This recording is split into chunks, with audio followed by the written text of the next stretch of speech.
and the All Indiana Podcast Network. This is the News 8 Daily 8 Podcast, a Wish TV News 8 update. Hello, I'm Jeremy Jenkins, and this is your News 8 Daily 8 Podcast for Tuesday, December 17th. Credit Karma is your evolved financial assistant, making managing your finances simpler and more tailored to you. Join us at creditkarma.com to start your personalized financial journey today and continue to grow with our innovations. Credit Karma. Evolve your finances. You know that feeling when your favorite brand really gets you? Deliver that feeling to your customers every time. Memorable moments like these are key to building your business and your brand. Klaviyo turns your customer data into real-time connections across AI-powered email, SMS, and more, making every moment count, so you can continue to build smarter, more meaningful relationships with your customers. Build smarter digital relationships with your customers and make every moment count with Klaviyo. Learn more at klaviyo.com/BFCM. We begin with an update to the school stabbing we told you about yesterday on Wish TV. Police have identified the victim as Annabelle Trujillo, a student at Arsenal Tech High School. News 8's Kat Sandoval tells us the new details being uncovered and how community members are reacting. This should never take place. This should never be something. This family should never be having to go through this at this holiday time. The stabbing happened around 9 a.m. on the city's east side at Randolph Street. Police found Trujillo with multiple stab wounds. She was pronounced dead on the scene. And sadly, we're seeing more of this, not less of it, more of young people today settling their conflicts with either a knife or a gun. In a statement, IPS says they will have a crisis team on site to assist students. They say, "We know this news is deeply upsetting, and we are committed to maintaining open lines of communication with our school community." IMPD Chief Chris Bailey calls the death of the teenager and the arrest of a juvenile a heartbreaking and senseless tragedy that left our community shaken. A young life has been cut short, and another has been forever changed by an act of violence. Violence is being used to settle arguments and conflicts, and then one has to question what has happened to kind of the moral fabric of our country today. Reverend Harrison says he officiates too many youth funerals in the past 25 years. He is concerned about the increasing violence, and he says there are other ways to reduce conflict. Talk to someone. Sometimes, just count, to 10, and take a deep breath before you act on your emotions. Yina Krev was walking in the neighborhood with her baby when she heard the news. Do you feel safe at all in this neighborhood? And you can be honest. No. Why not? I have a baby here. I live by myself with my baby, and the shooting when I first moved here really scared me, and I'm like, I don't think I can do a year here. It's just sad, and I'm just surprised because what's the reason why and how? There are more questions than answers, as this is still an active case. And what we do know is a school, a community, a family is in mourning this holiday season. Reporting in Indianapolis, I'm IT Mate's Kat Sandoval, Wish TV, wishtv.com, or follow us on Facebook for updates. Attorneys for convicted killer Joseph Corcoran have moved to a federal appeals court in an effort to block his execution. Yesterday, a federal district judge rejected the attorney's latest appeal, saying Corcoran is competent to waive his appeals and allow the execution. His attorneys argue he is too mentally ill to be put to death. Corcoran is set to be executed tomorrow morning for murdering 4 people in Fort Wayne back in 1997. It would be Indiana's first execution since 2009. In Cass County, a 15-year-old has been arrested for making threats and bringing weapons to school. The Cass County Sheriff's Office says a resource officer at Lewis Cass High School was alerted yesterday to a student who was making threats and who had what were described as multiple weapons. The sheriff says there were no guns among the weapons. The male student was taken to juvenile detention. Deputies say a search of the student's home later turned up a potential target list.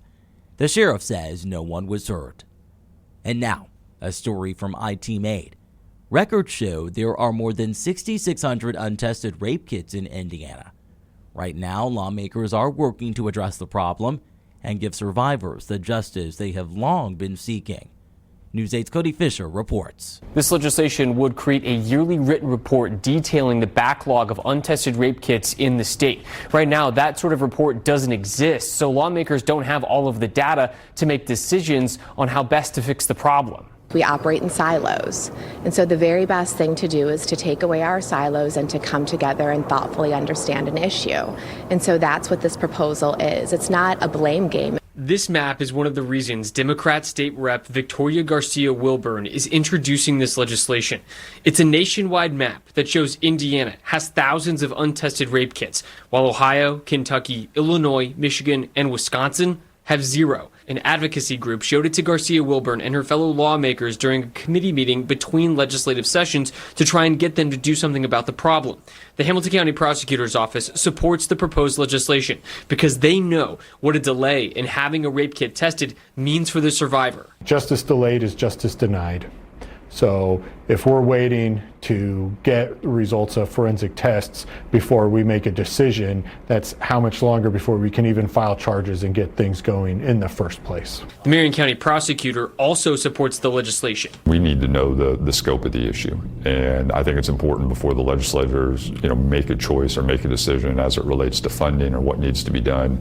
You need to have these data points. You need to have this information gathered. It is very important. So then it's like, what's the right amount to spend on it while you're also balancing it against all of the other things that the government has to spend their resources on. If it passes and the annual report is created, lawmakers would know where money would make the biggest impact on the backlog. That could be anything from addressing rape kits, addressing the crime labs, addressing the workforce shortages. The new legislative session starts on January 8th. For IT8, I'm Cody Fisher.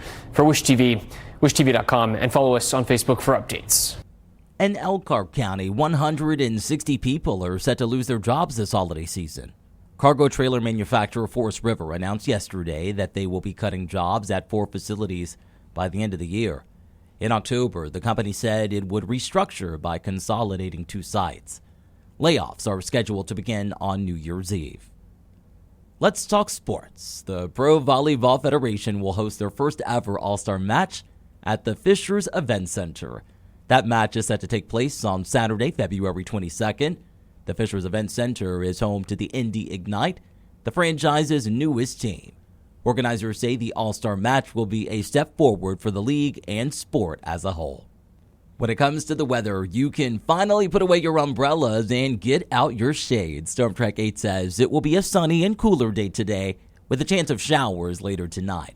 Meteorologist Marcus Bailey has your News 8 Daily 8 forecast. It should actually be a lot colder than where we're at right now. But it does lead us to what should be a clear sky. It was so gloomy and it was wet yesterday. I mean, man, it came down in buckets at times. I picked up just shy of an inch of rainfall at my house. So we're going to wring things out a little bit. That's going to be the good news as we go through the day. And I don't foresee any weather-related issues heading out the door to work and school this morning. 34 degrees. So, again, noticeably colder. Southwest wind at 6. It is crystal clear, though. And so when we hit daybreak, about 2 hours from now, should see a good deal of sunshine. We're down near freezing in Lafayette, 33. Kokomo and Greencastle at 37.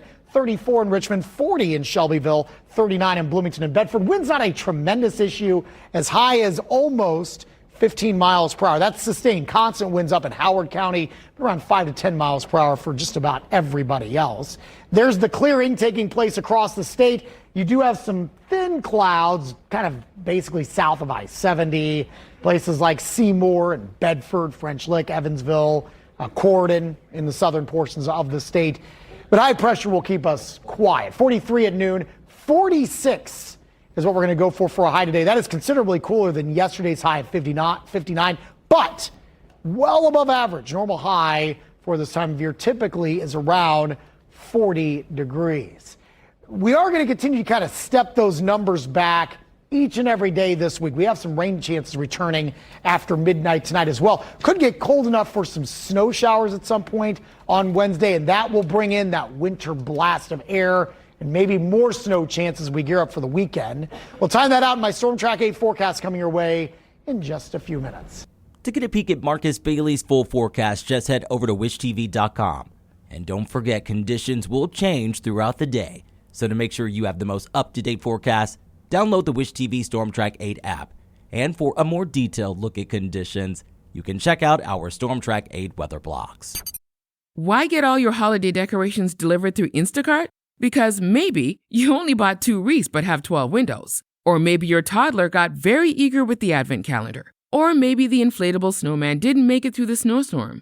Or maybe the twinkle lights aren't twinkling. Whatever the reason, this season, Instacart's here for hosts and their whole holiday haul. Get decorations from the Home Depot, CVS, and more through Instacart and enjoy free delivery on your first 3 orders. Service fees and terms apply. Did you know that you can make your life-saving donation to Doctors Without Borders go even further? Whether you donate stock, recommend a grant through your donor-advised fund, or make an IRA-qualified charitable distribution, you can take advantage of strong market performance this year to maximize your charitable impact, making it possible for Doctors Without Borders to stay ready to respond in more than 70 countries around the world. Together, we go further. Explore ways to give at doctorswithoutborders.org/podcast. We wrap things up today with news on an award season staple, the SAG Awards. Actress Kristen Bell will host the 21st annual award show next year. The SAG Awards has a bit of a reputation for being a bit unpredictable when it comes to hosts. It went for decades without ever having one, then tapped Bell in 2018 and Megan Mullally in 2019.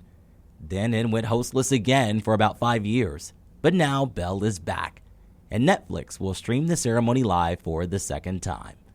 This has been your News 8 Daily 8 podcast for Tuesday, December 17th. I'm Jeremy Jenkins for Wish TV, wishtv.com, or follow us on Facebook for updates. This is the News 8 Daily 8 podcast, a Wish TV News 8 update on demand. For even more, on demand and on the go, connect with Wish TV on Facebook at wishtv.com and on the free Wish TV mobile app. Thank you for listening, and be sure to like, subscribe, and follow this podcast for updates every weekday morning on the All Indiana Podcast Network and wherever you get your podcast.